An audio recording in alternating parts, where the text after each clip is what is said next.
Our next guest is an international travel writer. She was the former senior film reporter for Variety. She was the first ever culture reporter for the Wall Street Journal, former professional surfer, currently focusing on luxury travel and wellness, culture, and automobiles, writing for Elite Travel Magazine, Luxury Magazine, and Centurion, as well as Hollywood Reporter, Condé Nast, just to name a few. But without further ado, let's welcome Alexandra Cheney. What's up? Thanks for being here. Thank you. I'm gonna put you right there. Okay. Okay, I don't have pockets, so No. I need to Just hold on to it. First, balance shoes. this. Let's talk shoes before we go further, because it's kind of the elephant in the room. Wow, those things. Is there a story around those things? travel, but make it fashion. Yeah, right? Where are those from? Christian Louboutin. Yeah, okay. That's not like When that. I was at the Wall Street Journal, I was fortunate enough to be constantly asked by designers, why is the Wall Street Journal covering this? And I said, because we're going into culture these days. So I have a lot of hookups, so they're from the sample sale. I don't roll that deep. They're Yeah, right. they're bargain. Let's talk about that for a second, because you just brought up the Wall Street Journal, Yes. and I want to talk about that because you were the first ever culture reporter. So what does that mean? It means that Rupert Murdoch had purchased the Wall Street Journal, and at that point it was very finance focused. And Rupert Murdoch is not Rupert Murdoch for no reason. He said, we are missing an entire demographic of people. He kind of famously said, all of the husbands read the Wall Street Journal, all the wives read the New York Times. I want the wives reading the Wall Street Journal, so what is that gonna take? Got it. And the answer was me and a team of amazing other reporters who covered film and fashion and art and parties and books and design and culture. And yeah. And all that together. Well, that was kind of the sexy version of what the end result was. But that was a Yes. lot of hustle that went into getting there. And we'll get back to that in the story of where you are and this whole journey that came from that. So let's dive in, Okay. shall we? Yes. One thing I'll say is we met a couple months ago. You came to a travel talk. I did. The one we had at Soho House. I did. Which you enjoyed. It was good. It was a good talk, actually. It was a really good talk. It was a Audio good was time. great. Everything was fun. I have no videos. Don't worry, guys. Just pictures. That's what I'm excited about too in this moment too. But we had a great conversation after, Yes. and we started talking about travel. And then, like I do with a lot of people, I started stalking the Instagram and seeing where you're going. And you travel a lot, and I you do. drive a lot of really cool, expensive cars. I do. And so you just got back from Morocco. I did with And- my mother. Well, I want to talk about that. So you went to Morocco, and this is an assignment. So you have things you're Yes. supposed to do and cover. Yes. Right? So you're doing that, and you're going to, whether it's like spas and taking classes and doing all these things, the Blue City, Yes. Chef Shawan. which is, I had to put this up because I think this is one of the coolest things I've seen, and I think it fits you really well. Thank you. Can't stop the wave, but you can learn to surf. Cool, right? That was in Imswan, in a little surf town in Morocco. How long were you in Morocco? 17 days. 17 days. Yes. So did you have, and I would imagine when you go there covering, you have a pretty strict itinerary where I need to go Yes. here, I need to talk to this person.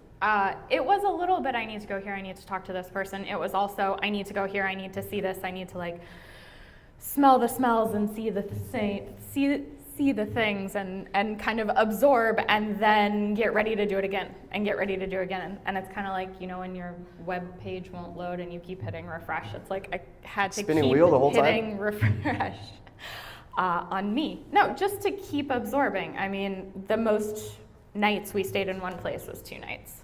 So we were moving. We were packing and unpacking and packing and unpacking. And So, you're constantly on the go and grinding Yes. of so is this going to be for one bigger story or are there multiple stories? So it's going to be 2 stories. One is going to be a pretty thorough guide to Morocco through the eyes of Luxury Magazine, which is the MasterCard Black Card publication. If any of you are dying to read it, come and find me. I will put you on my comp list. It's rad.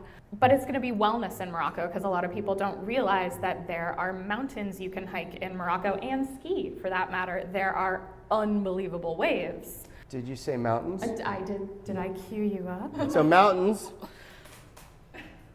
Mountains, the Atlas Mountains. Yes, that was during a particularly muddy climb where my mom only fell once. Well, let's go back because you've referenced twice the person who you traveled with, and I want to bring this up because I think it's super special. So you got to go with your mom. I did. And I want to ask a couple questions first before we get into this trip. Did you travel a lot as a kid? No, I went to Club Med. Okay, got it. So that was your experience of travel as Club Med. Yes, but I had incredible people. I actually, this really charming story, which if I can get through it without crying will be victory for all. My grandmother was a woman who was kind of the original badass in my life. She grew up in Oklahoma, Dust Bowl, was very successful with some hospitals, came out, and when I was old enough to kind of remember who she is and kind of realize this is an awesome woman in my life, she was real old. So we weren't traveling together, but she was a woman who traveled by herself around the world. And we couldn't travel, obviously, together because I was like 9 and she was like 89.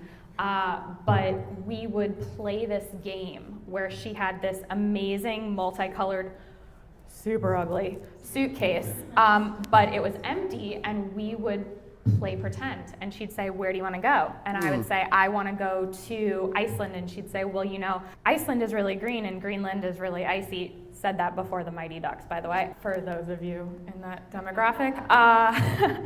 But she ignited my imagination, and she was able to tether that to actual experiences, which is phenomenal because she traveled all over the world. Ask you, so had she traveled much in her life? Yeah. Wow, that's a pretty great story. Yeah. So. And my mom traveled throughout Europe and was like, "Yeah, I was on a boat with Eric Clapton, no biggie." And I was like, "I'm sorry, what?" Just no biggie. So you took your mom with you to Morocco. Yes. Had you and your mom traveled a lot together, just you and her? Club Med. Besides Club Med. So this was like the first big trip you took together? No, whenever we travel, we find a way for something to go phenomenally wrong. She face planted in Spain when she came to visit me. I was living abroad studying in Barcelona, and we went to Marbella, and I was like, "Oh my God, mom, come on, you're missing the bus." And she like ran and just went, and 2 very important lessons were learned. One, we laugh now, right, Rachel? It makes a good story. One, Spanish hospitals don't stock ice. For those of you needing ice, don't go to a hospital in Spain. And go to 7-Eleven. Yes, Carrefour at this point, probably. True. And 2, everybody thought, it was funny, we were in Marbella, which is this lovely resort town. It was a favorite of Pablo Picasso. We realized that everybody thought she had gotten a really bad nose job. And she was like black and blue and purple, and her eyes looked terrible. And everyone was like, "Bad plastic surgery." And I was like, "No, she just face planted." No, she just fell. No plastic surgery. Real bad. Okay, so. Yes, sorry. No. So Club Med, Spain, but Yes. you guys had taken some other trips together. We went to Scotland for my best friend's wedding. Okay. So you had that experience. So you had this But this trip. was like- you had the assignment. I'm going to Morocco. Yes. Mom, come with me to Morocco. I believe in giving travel as experiences. So this was actually for her birthday. Oh, happy I brought birthday. her with me. Hold on. Hey, Mom, you want to go to Morocco with me? Sure. See, there you go. My mom is always packed and ready to go, right, Mom? I like you, Mom. Yeah, she's good. Well, you mentioned something that I do have to bring up because you said something always goes phenomenally wrong. Yes. You guys have this incredible experience in Morocco, right? Yes. Before we get to the wrong part, Yes. what were the highlights of Morocco?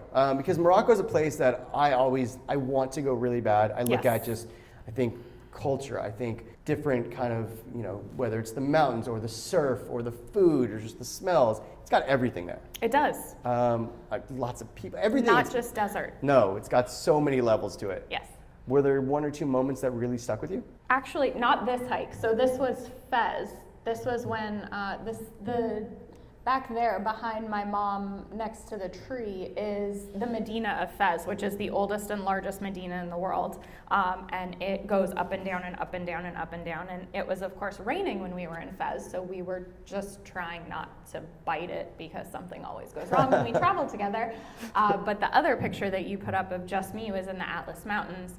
And there's a very cool vibe there. I don't know how much you guys believe in kind of spiritual things and feelings, but we were staying at a place called Casbah Tamado, which is Richard Branson's lovely little, well, it's a Casbah. And in the middle of the night, there was a full moon. I have a phenomenal picture of the moon and the Milky Way, which we live in LA, so we don't see all the time. I had this absolutely bizarre dream, and interestingly enough, the very next day it was like deja vu times 10. Wow. Where upon essentially, I had this dream that we were going to go into a mine and just find natural resources and just like gems and almost like Pirates of the Caribbean style treasure, right? And we were hiking and sliding and muddy, and I did not fall, which personal accomplishment. Did you fall? She fell. Only once? Okay. Only once. And we were walking, and our guide goes, oh, hold on 1 second, and like runs up this mountain, and it was this beautiful green we were walking through, and as you can tell in the other photo, it was like very terracotta colored, and he runs up this green mountain and comes back with raw amethyst and just like hands it to us like it ain't no thing, and it's just like, amethyst? And I was like, sure, thank you. And he's like, hold on, I'll go get a couple more. And it's, so I have these just like just nuggets. Discs and cups of raw amethyst. That's pretty cool. Yeah.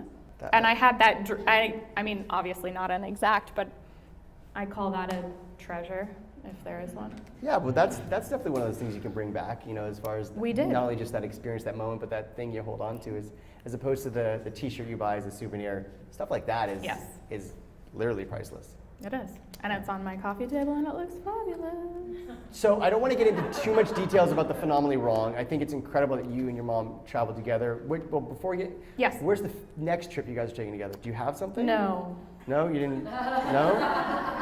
No? It usually comes with like, okay, wait, I can actually bring someone on this trip, because most times I travel by myself and I'm on assignment and it's very fast, and sometimes it's very lonely. So on the off occasion that I get to take someone, I kind of have a waiting list. I mean, she birthed me, so she's number one. You win. And so wait, with the Phenomenally Wrong, as you mentioned, and bringing that up, so do you always have like travel insurance? Do you do pretty good with that? Like, what do you do travel insurance? I don't. You don't do travel insurance? I did once upon a time. I'm more curious because I'm a huge fan and I preach it to everyone, so I was curious, especially if things always go wrong. But I am interested, so let's have that conversation at a different time. We will have that conversation. So without giving too many details of what went wrong this trip, we got sick. Yeah, the abridged version was you guys got really sick after leaving Morocco. In transit, horrible flight situation. Kind of were rough for a week or so back. Well, it wasn't a horrible flight situation. Well, I have enough miles where I put both of us in business, which was a godsend. And you can really enjoy it. No. I literally looked at the flight attendant and I was like, under no condition will you wake us up. Like, if we're going down, we've lived a good life. Like, we're good. So you guys got really sick. Yeah, no, we essentially flew from Marrakesh to Lisbon, Lisbon to Zurich, both of which are kind of very easy inner Europe flights. Overnighted in Zurich and then flew Zurich to LA. And mom at like 4:30 in the morning just like beelines to the bathroom, and I was like, oh no, this is really bad. And I was like, yeah, but it's not me, so 7:30 a.m., I'm beelining to the bathroom, and mom's like, neener. Yeah. The sad thing was we were at the Bar au Lac in Zurich, which is like the most beautiful hotel in Zurich, and we didn't even get to enjoy it. And then, yes, we got on the airplane and came home, and my lovely partner who picked us up from the airport, I ended up giving it to him. So 2 days later at my house, I'm finally over it and sleeping, and my partner wakes up at it's like the 4:30 in the morning. It's the 4:30 in the morning. Wakes up at 4:30 in the morning, beelines, and I'm like, well, I'm glad you guys are doing better, but it sounds like you need a redo with your mom in Zurich too for maybe next year for your birthday. We do. It'll happen. So, it was a little cold too. We don't do cold. All right, we'll talk travel insurance later too. But let's move on to something, because yes.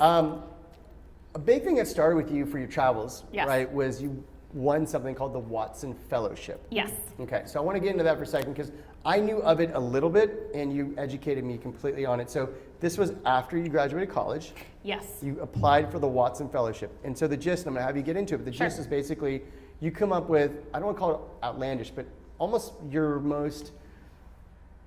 far-reaching dream, what you would want to do to some level. And you come up with a proposal, like a thesis to travel for the year. Right? Am I on the right path? You're on the right path. It's essentially pursuing your passion in its purest form. Okay. With no bureaucracy and no BS and no, I have to write this grant to appeal to this sponsor. It's what, if you could do anything in the world for a year by yourself, make your own rules, what would you do? And you chose? Exploring how surfing cultures engage in environmental advocacy in 7 countries. Pretty cool. And those in order are Fiji, French Polynesia, South Africa, Australia, Brazil, Costa Rica, and Japan. And I definitely haven't said that 10,000 times. No. So those of you playing at home, so basically you won the scholarship. I was one of 50. One of 50. Yes. You get a You lump get sum. $25,000. You get then. paid out $25,000 then to basically buy your gear, travel for a year. Yes. And you're handing in monthly or quarterly reports of what you're up to. So you went to these 7 locations. Which, by the way, thank you so much for making me talk about those reports to you because I went back and read them. I was curious, like, so what was your, so you went to these locations and you surfed and you found out what was the relationship with the people, with the environment. Yes. But not only did you do that, you also had an opportunity to wild card into a lot of these Correct. surf contests. Correct. Which came from a random meeting, correct? Ish. So, without boring you with too many details, the WSL, which is the World Surf League, used to be the ASP, which was the Association of Surfing Professionals, which was the governing body of surfing before it was cool, essentially, before you all knew what it was. And I was competing prior to, I grew up here, born and raised Santa Monica. And I grew up in an apartment, so the beach was my second home. And I am a water person through and through. So I had been surfing prior, and I had been competing prior, but I met someone traveling from Australia to Brazil, which is a brutal flight, by the way. And I sat next to this guy who on his like super old Dell with the screen that was like this thick and the keyboard that was like that thick, he had ASP Brazil on his laptop, and I was like, who are you? And you were already doing the Watson thing. Yes, I was you were mid-Watson. You were kind of in I it. was mid-Watson. So part of you, if you think of the universe and everything, you're kind of calling this in. Yeah. Like I happen to sit next to this guy. And I kind of said, hey, what's up? I'm surfing around the world. Who are you? And he said, oh, I'm the governing director of ASP South America, I think. South and Central America, maybe? Sounds good. Yeah. And I was like, well, that's great. I'm doing this story. And he goes, oh, do you surf? And I said, yeah, I'm the one schlepping the 2 surfboards in the 9-foot bag around. And he's like, oh, yeah, I saw you struggling. And I was like, yes, that was me. I carried 200 pounds of gear on this trip for a year by myself, by the way. And he essentially said, well, I don't know if you know this, but we have all of these events, and we allow people who show up early to compete in the event before the big event, and one person who wins that event wild cards into the primary ASP-sponsored Biggie event. And I said, great, sign me up. So this led to you basically doing this in other places when you travel and Yes. went around. I'm going to put up a couple more images, but I wanted to just key in on the one thing you said that I thought was interesting, because when I was asking you about the Watson Yes. Fellowship, the thing you said about it that really stuck with me was that there were times where it was very lonely. Yes. Because one of the requirements, you were traveling alone. Correct. You had to do all these things, these requirements. So there were the times where you were surfing and meeting people and having a great time, and there are times you were kind of on the road and, lonely or figuring out life. You're definitely having a good time. So this is me in Costa Rica. Can you go back to the previous slide just for a hot minute? I'm going to do my best, but I'm going to I get back believe there. in you. Yep. So this is me in Jeffreys Bay in South Africa, which for anyone who knows anything about surfing is like Mecca. It's a world-class wave. I showed up in the off-season when the waves were like yay big, so all of the locals were like, it's way too small. I don't surf it if it's less than, the size of the ceiling. And I was like, great. So this picture was actually taken by my friend Andrew, who managed to be on the Watson at the same time in the same place doing a story about chasing the Arctic tern, which is the bird with the longest migration in the world. So that's a thing. And he That took was his this, passion. That was his passion, by the way. That's the story he pitched. Yes. It takes it all kinds. Where's he? Does he want to be in a travel talk? All That's kinds. He's actually a ornithologist. Yeah, that makes sense. Now. Okay, so Anyways, he took the picture. so he took Jeffrey's this Bay. picture, and this was all surfers have wipeouts and have scars. And if you want an interesting story, ask a surfer about their scar. This was me getting out of Jeffrey's Bay, and I had just served this like perfect right-hand point break. I'm gonna geek out for a second, and I was on the nose, and this board was brand new, and it was just perfect. And then I hit a patch of seaweed, and board went that way, and I went that way, and managed to land on my face, on my knee, and fortunately you don't see it in this picture, but on my right butt cheek all at the same time, and I bled a lot. The thing that you do not know about Jeffrey's Bay is it's also the home of Sharks. a whole lot of great whites. Yeah, quite a few. Quite a few. If any of you remember a couple of years ago, a pro surfer named Mick Fanning actually got attacked in the lineup by a great white at this spot.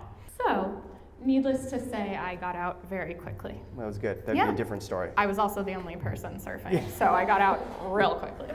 All right, so we're gonna move on through the surfing. So this is Costa Rica. Again, Yes. it looks like you're having a blast. Yes. So this is not Watson. This is not Watson, but this is just a great shot, so we had to put this in. This is a place called Nihiwatu in Sumba off of Indonesia, and off of Bali. And this was 3 months ago, Well, months ago? I wanted to bring this up because, again, kind of going with the Watson thing and carrying over to your career now as a journalist, Yes. you're able to parlay that again through your passion in surfing. Yes. And so you did this whole story about places and breaks to go. I did a story for, again, Luxury Magazine. There's a theme. The editor and I are It's good. tight. It's a good theme. On purpose-built surf resorts, because now that surfing is cool and an industry that people can make money with, the luxury market has entered. So this is actually a private surf break that is controlled by the hotel, and only 10 people can surf there a day. And Wait, let's back up for a second. Yes. So you basically, if I'm hearing this correctly, got to go to all these high-end luxury surf resorts. Yes. And surf, try out the wave, try Yes. out the amenities, and then Yes. do a little story on it. Yes. And got to pick where the best place to go on some level. Do a review, but so where would you I did. suggest we go? This spot? This spot. Okay. It's fantastic, and it's a reef break, which is awesome, but it's not a sharp reef break, so I actually bounced off of it and came away unscathed. No bloody moments No there. bloody moments there. Yeah. But I did get really sick. What were some of the other places you went? Really, again, what were some of the other places on that story? For this particular story, you can't go there right now, but McCool in Nicaragua, because they're having a bit of a government issue. Funnily enough, Surfrider Beach, which is right here in Malibu, there's the Surfrider Hotel, which was one of the ones that I featured. I grew up surfing Malibu, so it will always hold a very special place in my heart. Those are my... It's a little more crowded than probably this place. Just a bit.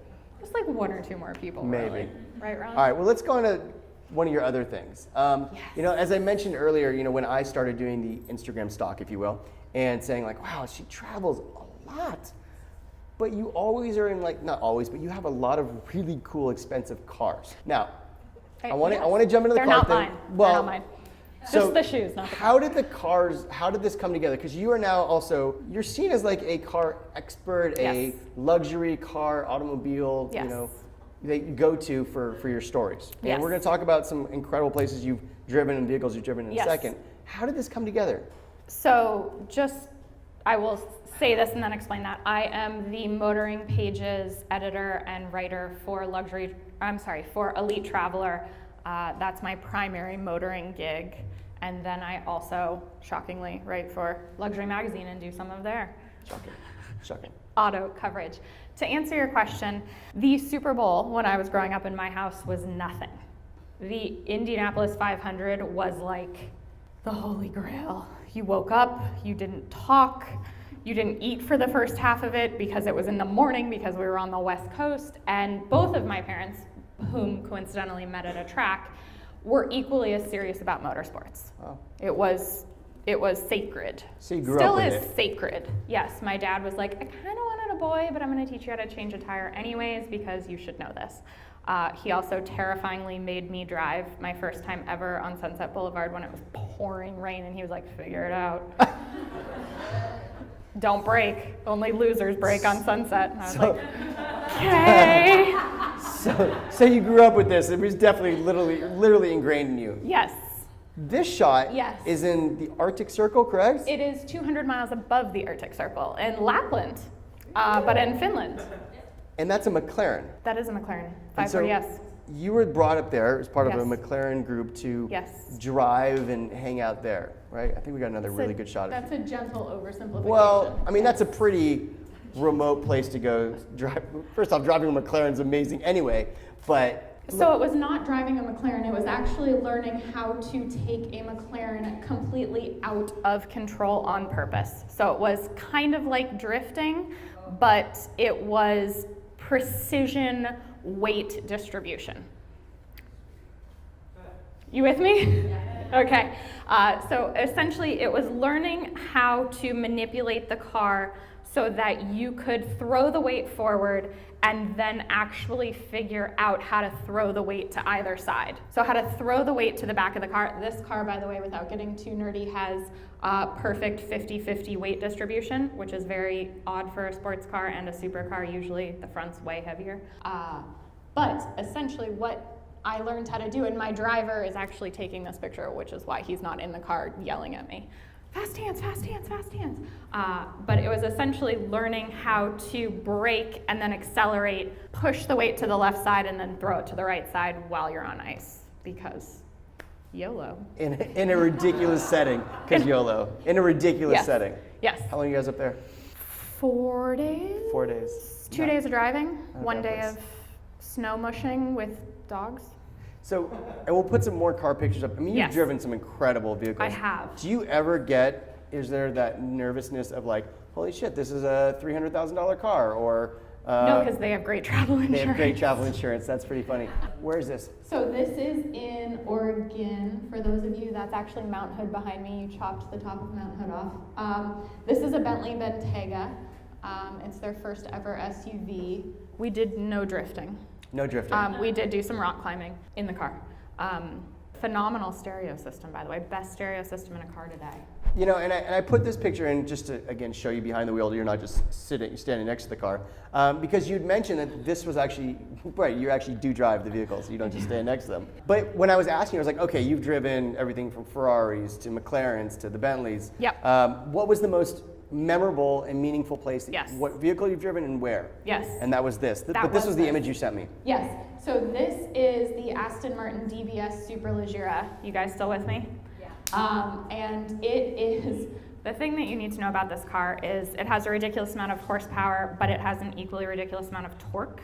It has 980 foot-pounds of torque. For those of you who know cars, that's going to blow your mind. For those of you who don't know cars, it's a lot, and it gets you into a lot of trouble very quickly. This is in Austria, where they have parts of the Autobahn. And I was paired up with actually the same guy I drove with during the Bentayga launch. So we were friendly, knew each other. And there was, essentially the way they do these drives is they pair up journalists, but there are like 20 to 30 of us on this trip.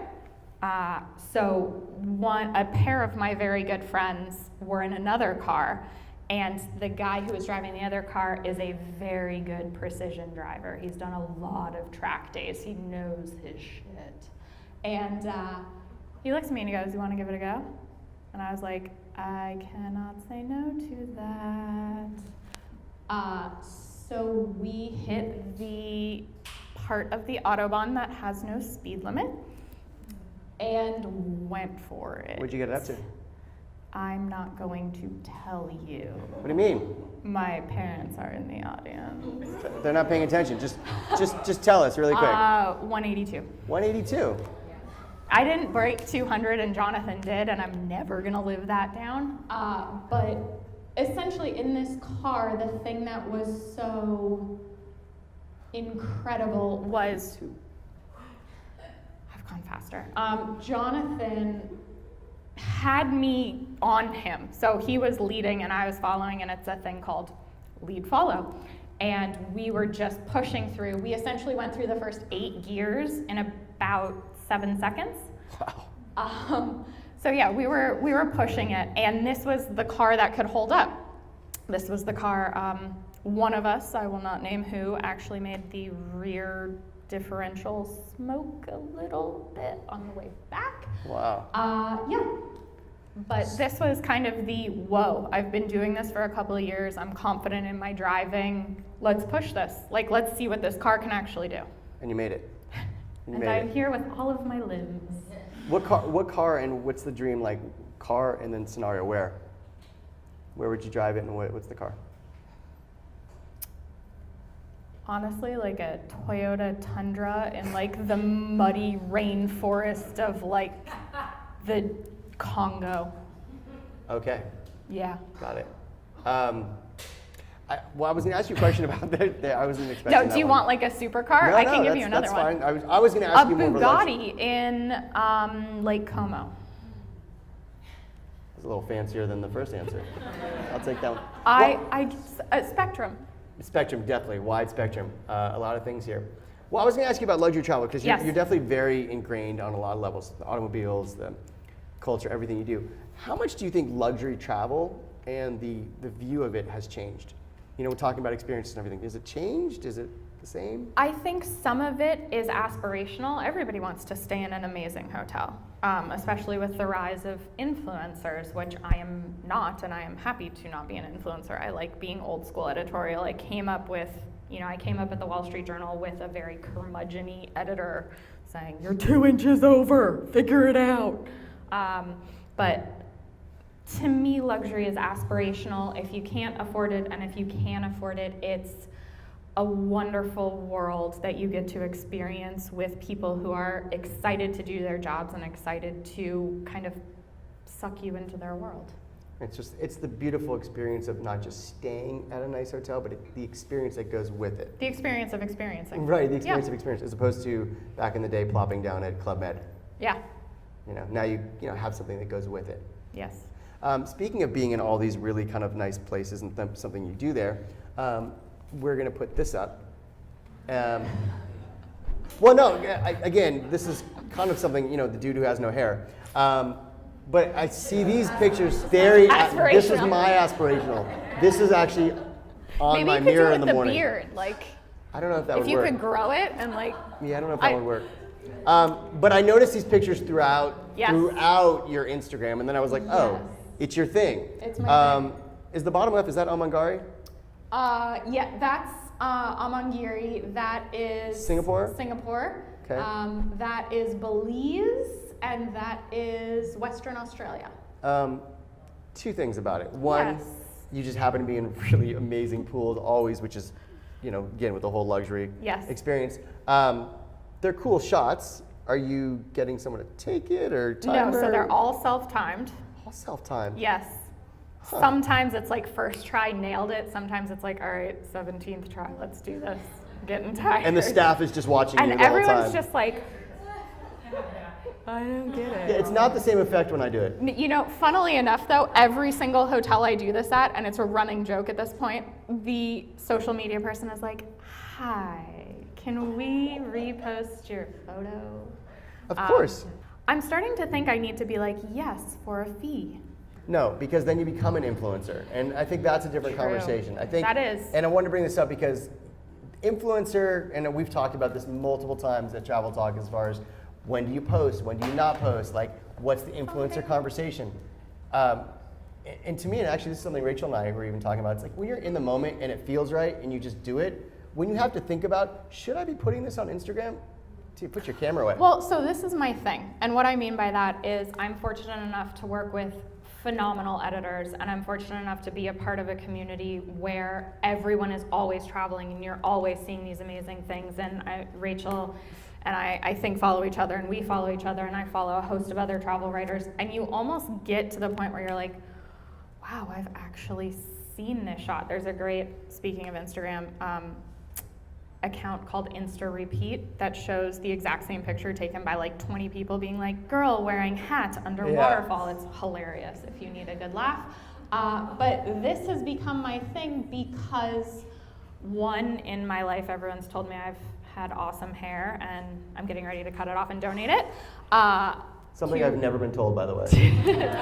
But I'm a water baby, and I've just done this forever and ever, and this is something where my editors will actually be like, oh wait, this is you, you're in this place. The Belize one, top right, I actually ended up getting a story in both Elite Traveler and Luxury Magazine and The Hollywood Reporter and a magazine called Purist, which is a wellness publication, because of that photo. Because they were like, oh my God, you're in Belize. And I think it's just a way to make me stick out when you are scrolling through and you're just like, I realize I'm saying this. Oh my God, amazing place, another amazing place. To just be like, oh, wait. Yeah, but it's that girl doing that hair thing. And like I said, I've seen enough of your Instagram. It's kind of your thing. It's my way to say goodbye to a place. It's my way of saying like, thank you and goodbye. So some people say namaste, I say hair flip away. Well done on that.